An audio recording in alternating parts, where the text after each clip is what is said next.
dilakukan oleh Pansus Pelindo II ini, kepolisian itu ranahnya ataupun KPK ataupun kejaksaan itu ranahnya pro justisia, ya, menindaklanjuti kasus-kasus. Nah, yang kami ungkap ini adalah praktek-praktek yang berbau kolusi, korupsi dan nepotisme maupun dalam bentuk penyelewengan, pelanggaran hukum yang terjadi di wilayah Pelindo II. Nah, tentu ya Pansus ini bukan hanya Komisi 3, tapi juga berisi lintas komisi. Ada komisi 5 berkaitan dengan dwelling time.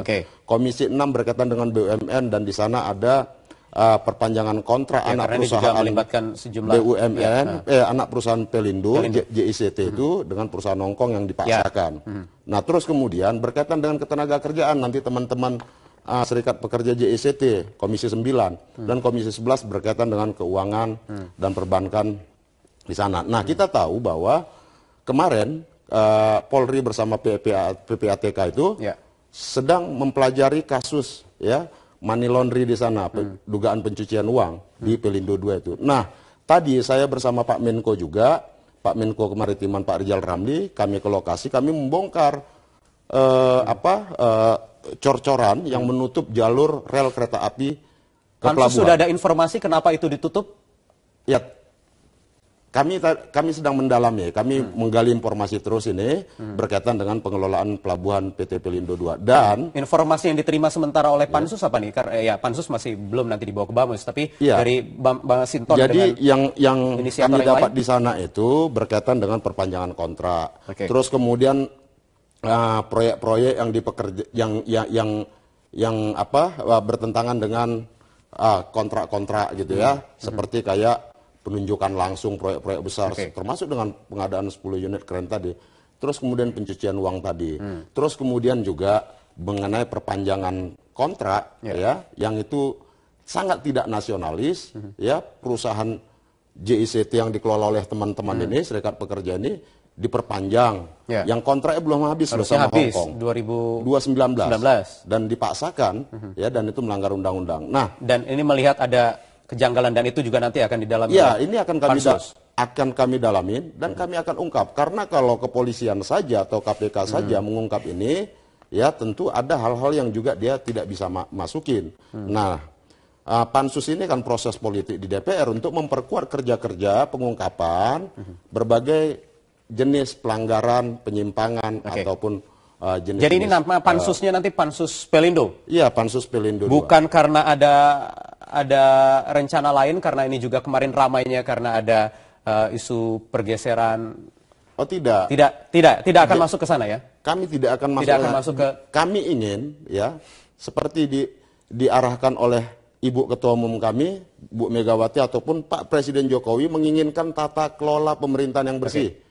Pengelolaan perusahaan-perusahaan milik negara yang benar-benar bersih.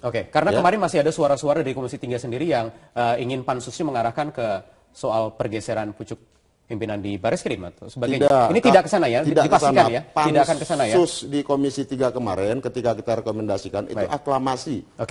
Aklamasi menyetujui dengan nama Pansus Pelindo. Ya? Dan ini kita akan mengungkap siapa saja yang terlibat di sana akan dipanggil oleh Pansus nanti dan didalamin. Tidak ada rencana lainnya. Saya ingin ke Mas Nova terkait sebenarnya apa sih? Karena Mas Nova sendiri yang mengetahui aktivitas di pelabuhan seperti apa dan di mana letak-letak yang memang ini tadi harus bisa ditelusuri oleh Pansus untuk mencari permainan begitu ya. Karena ini juga Menko Maritim sudah menyebut ada mafia pelabuhan. Bagaimana nanti saya ingin tanya kepada Anda Mas Nova sesaat lagi usai jeda. Kami akan kembali di Prime Time News. Ya, ternyata juga suara-suara yang tidak setuju atau mengindikasikan ada sesuatu di dalam aktivitas bongkar muat di pelabuhan, tidak hanya dari luar saja, tapi juga dari anak perusahaan Pelindo II, ada JICT.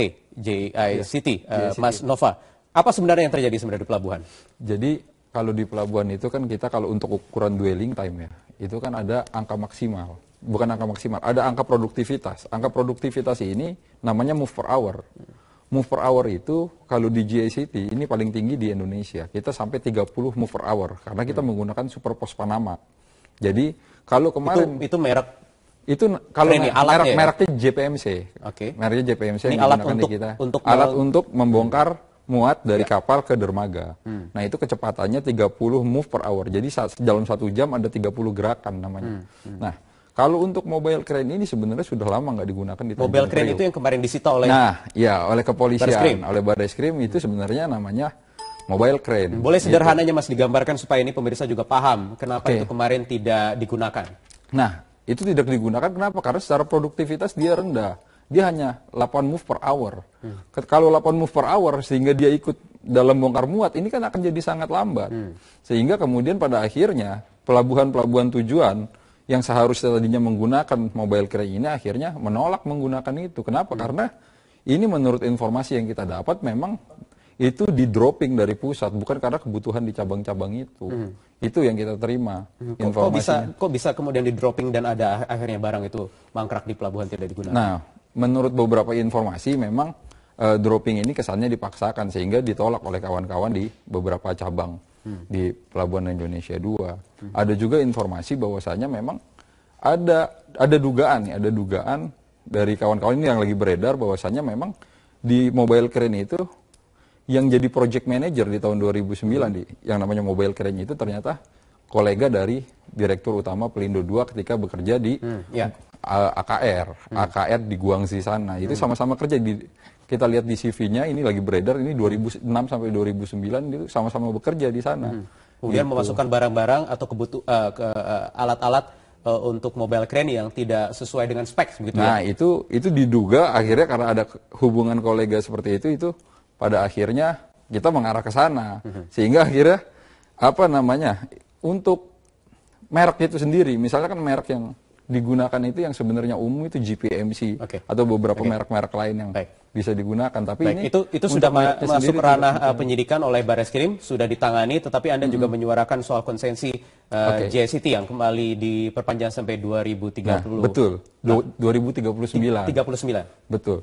Jadi GACT ini dulu adalah unit terminal peti kemas dan kita sudah kelola sendiri. Tapi karena krisis moneter akhirnya dijual karena memang negara butuh uang waktu itu sampai 2019 dari 1999. Saat ini waktu itu dijual harganya 243 juta US dollar padahal kapasitasnya 1,4 juta TEUs. Saat ini kapasitas sudah 2,8 juta TEUs, dijual hanya 215, turun 28 juta US dollar padahal kapasitas meningkat 2 kali lipat. Jadi dengan alasan untuk mendongkrak keuntungan kemudian dijual ke asing gitu ya sebagai operator gitu kan. Justru itu kita tanyakan urgensinya apa? Apakah sepenting itu? Kalau dulu kan urgensi sekali. Kalau kita lihat seperti di Amerika, negara yang demikian liberalnya, itu seperti di West Coast ya, di West Coast Port itu mereka tidak memperbolehkan asing untuk mengelola itu. Walaupun tadi pertimbangannya sekali lagi karena mungkin tidak ada trust untuk pengelola di dalam negeri akhirnya dilembahkan keluar. Tetapi itu menjadi concern Anda. Ada apa di balik perpanjangan konsensi ini? Bang Masinton masuk ke situ juga, Pansus? Ya tentu kami akan masuk ke sana. Apapun, seperti kata Menko tadi, ini mafia ini harus dibongkar. Kalau kita melihat perpanjangan kontrak yang dipaksakan tadi dan merendahkan bangsa kita, merendahkan kemampuan teman-teman ini yang mengelola bertahun-tahun di sana, ini indikasi adanya mafia pemburu rente bekerja di sini, itu akan kita bongkar nanti, akan kita kejar. Nah inilah yang membuat bangsa kita ambruk selama ini. Para mafia pemburu rente ini yang mengerdilkan kemampuan bangsanya. Nah ini momentum kita untuk berbenah sekarang. Dengan peristiwa ini, kita harus berbenah total. Bagaimana pengelolaan negara kita, bagaimana pengelolaan badan usaha milik negara kita, dikelola dengan cara yang tidak profesional dan cenderung ya memperkaya diri sendiri. Nah, kita lihat Pelindo II ini udah mirip kayak negara dalam negara. Tidak bisa tersentuh siapapun, bahkan kemarin ketika Barreskrim masuk dengan ininya show of force ya tadi itu, telepon-telepon tadi itu. Nah, intervensi itu juga harus kita ungkap.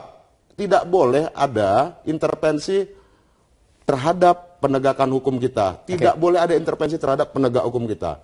Ini tidak boleh lagi ada zaman reformasi sekarang ini, orang yang merasa kebal di atas hukum. Tidak boleh ada.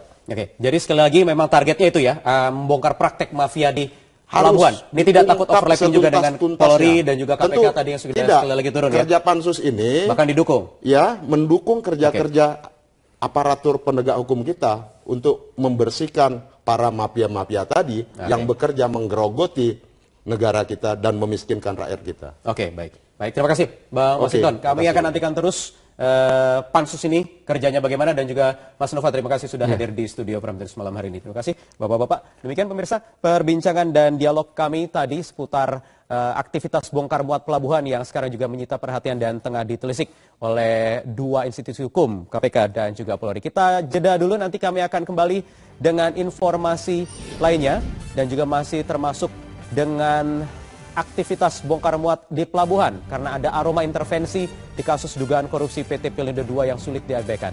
Hanya sepekan setelah menggeledah PT Pelindo II, Kabareskrim Polri dan jajarannya dimutasi. Benarkah ada orang kuat di balik dirut PT Pelindo II? RJ Lindo, berikut kami akan hadirkan penelusurannya usai jeda berikut di Prime News.